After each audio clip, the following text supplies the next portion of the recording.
When it comes to the war in Iran, we have proven time and time again that MAGA have absolutely no clue what they're talking about.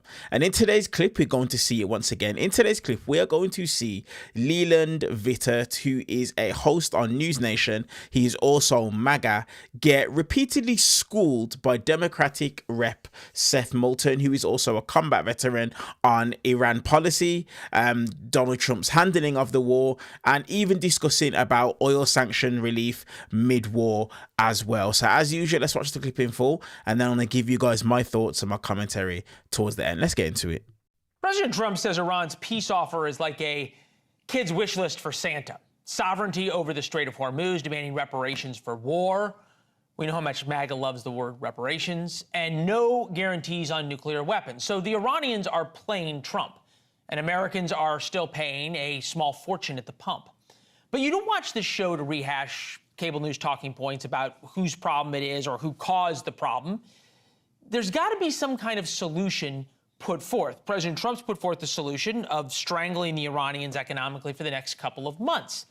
At the beginning of this conflict, a vast majority of Americans said it was important not only to end Iran's nuclear program, but also disrupt their ability to support terrorism. Important goals. Democrats don't much like Trump's solutions, but have offered little of their own. Congressman Seth Moulton is with us now. If we look forward rather than back, Congressman, because America is at the place we are, and America is better when America is respected and feared abroad, what would you do to ensure that Iran stops supporting terrorism, gives up nuclear weapons, and lastly, reopens the Strait of Hormuz? I mean, one of the most important lessons we've learned from these misbegotten wars in the Middle East, Leland, is that you have to have a plan to win the peace. Not just win the war, but win the peace.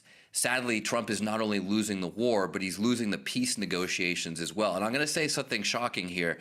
I agree with Bill O'Reilly when he just said what we need. We need a deal for intrusive nuclear inspections, and we need to reopen the Strait. Remarkably, that is exactly what President Obama handed Trump on his first inauguration. It's exactly what he handed him. He had intrusive inspections, and he handed the Iranians enough money. And the Strait was open. He handed the Iranians enough money to wildly increase terrorist activity around the Middle East, kill hundreds, if not thousands, of Israelis on October 7th. Okay, but where are we today? He handed them everything. Where are we today? I'm just saying, like, look, I'm trying to find common ground. You're saying Obama was the great statesman after handing the Iranians billions of dollars?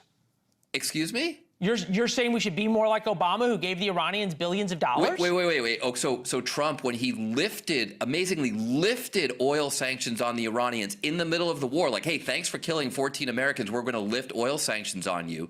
That alone gave them $15 to $16 billion.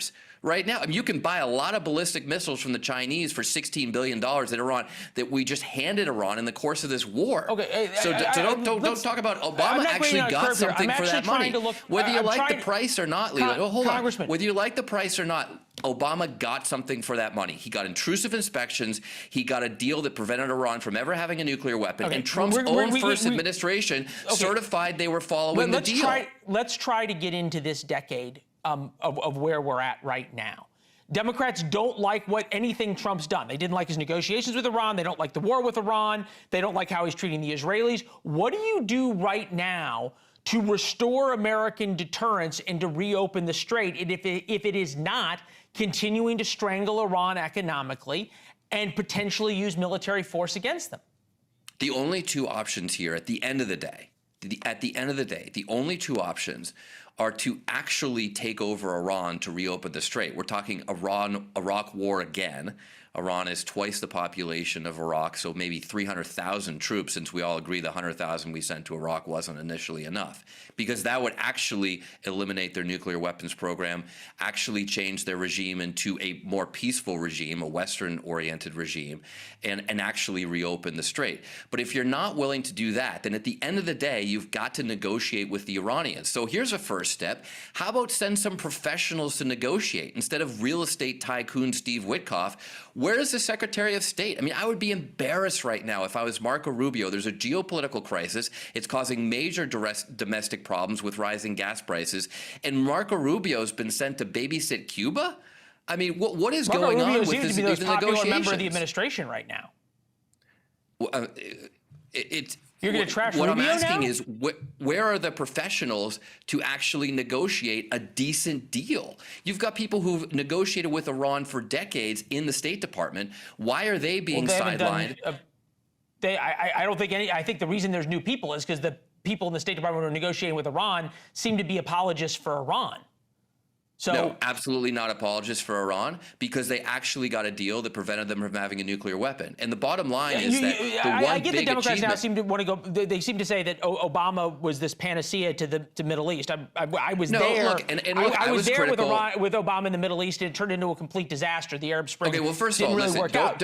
listen, Leland, don't forget that I've been on the ground in Iraq. I've seen Americans killed by Iranians. Yep. So don't question my concern about the national security threat that Iran poses. I just actually want to see us win. I want to actually see Iran be prevented from having a nuclear weapon. And what I would really like to see is actual regime change in Iran from within.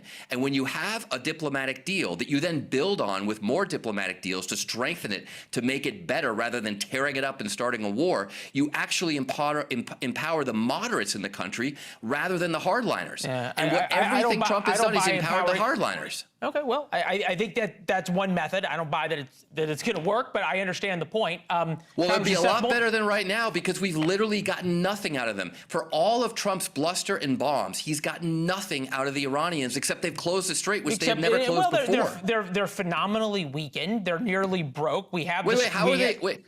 They're so weakened that they keep attacking U.S. ships. They're 2 to 4 months away from economic collapse. And well, first of all, that's the report Democrats love talking about. So, look, there's two ways to get to the point. You're arguing one way. From having been in the Middle East. Look, if you think Trump is actually going to hold out 4 months, I mean, you give him more credit than I do.